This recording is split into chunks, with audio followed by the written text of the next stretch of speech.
isama po natin sa ating mga panalangin sa napaka-espesyal na paraan ang mga nasirang pamilya na bunga ng mga nasirang kasal. Ipanalangin natin na higit na malampasan ng bawat pamilya ang lahat ng pagsubok at unos na dumadating at nagpapahina sa kanilang pananampalataya.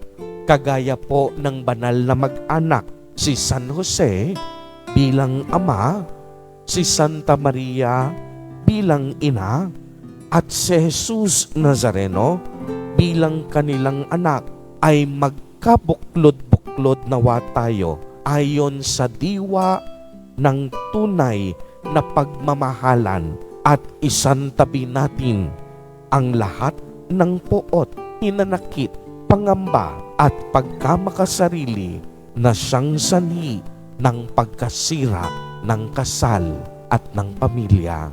Amen. Purihin at dakilain natin ang ating Panginoon, ang mahal na poong Jesus Nazareno.